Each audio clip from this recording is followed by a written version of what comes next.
தமிழ்நாடு யாருக்கு பாதகம்? அவர் வந்து தேர்தல் அரசியலில் வந்து இருக்கிறார் அப்படிங்கிறப்ப திமுக அணிக்கா அதிமுக அணிக்கா பாதகம்?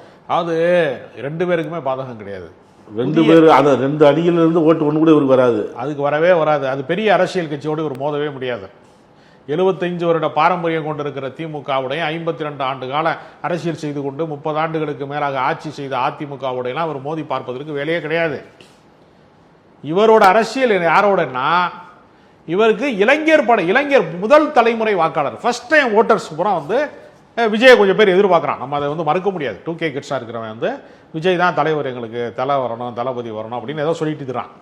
அந்த ஃபர்ஸ்ட் டைம் ஓட்டர்ஸினுடைய வாக்கு சதவீதம் ஒரு 8% ஒரு 10%க்குள்ளான ஒரு வாக்கு சதவீதம் இருக்கிறது.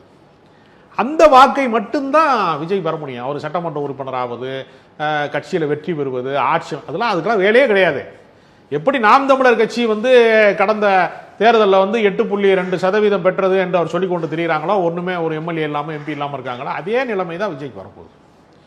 எப்போவுமே தமிழ்நாட்டில் அதிமுகவும் வேணாம், எங்களுக்கு திமுகவும் வேணான்னு சொல்லக்கூடிய ஒரு கூட்டம் வந்து 10% கூட்டம் எப்போவுமே இருக்குது நிரந்தரமாக.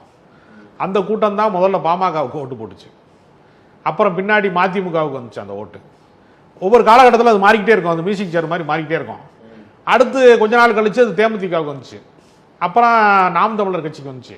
இப்போ அது தாவேகாவுக்கு வரப்போகுது.